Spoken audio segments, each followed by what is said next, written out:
Janasena MLA Balaraju కారుపై దాడి చేసిందెవరు? ఆకతాయిలు చేశారా? ఎవరైనా ఉద్దేశపూర్వకంగా విసిరారా? ఐటీడీఏ కార్యాలయంలో ఎమ్మెల్యే ఆకస్మిక తనిఖీకి దీనికి ఏమైనా కారణం ఉందా?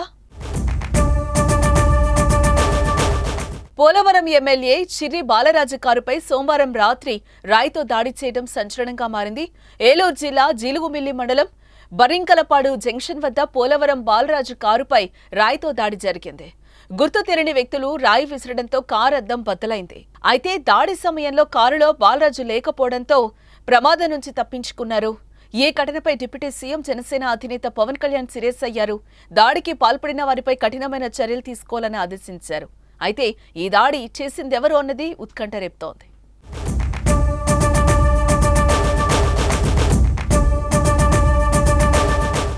తన కారుపై జరిగిన దాడిపై పోలవరం ఎమ్మెల్యే చిర్రి బాలరాజు స్పందించారు. దాడి జరిగిన సమయంలో తాను వాహనంలో లేనని, నాయకులు కార్యకర్తలు ఎవరు దీనిపై ఆందోళన చెందొద్దని చెప్పారు.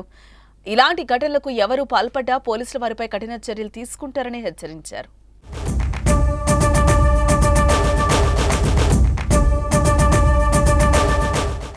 సోమవారం ఉదయం ఎమ్మెల్యే బాలరాజు కన్నాపురం ఐటీడీఏ ఆఫీస్ను ఆకస్మికంగా తనిఖీ చేశారు.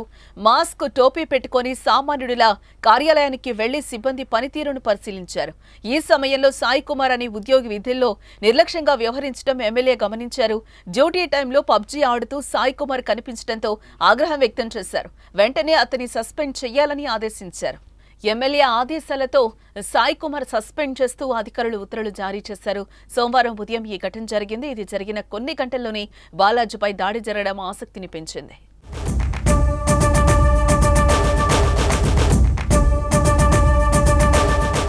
కానీ ఎమ్మెల్యే కారుపై దాడి అది ఆకతాయిల పనిగా ఎస్పీ ప్రతాప్ కిషోర్ తేల్చేశారు.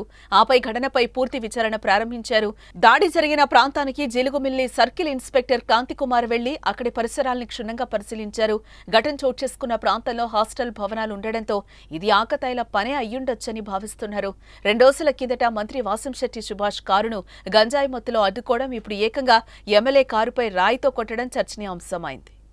గంట క్రితం జరిగినటువంటి దాడిలో నేను లేని కారులో బరింకలపాడు నుంచి జీలుగుమిల్లి వెళ్ళేటువంటి నా వాహనం మీద తెలియని దుండగులు దాడి చేయడం జరిగింది. దీనిపై ఎవరు కూడా ఎలాంటి భయభ్రాంతులకు గురి కావద్దు. నేను సేఫ్గానే ఉన్నాను. అలాగే ఈ దాడి చేసినటువంటి వారిపై తప్పకుండా ఎంక్వైరీ చేసి చర్యలు తీసుకోవడం జరుగుతుంది. కనుక నియోజకవర్గంలో ఉన్నటువంటి కార్యకర్తలు, నాయకులు ఎవరు కూడా భయభ్రాంతులకు గురి కావద్దు.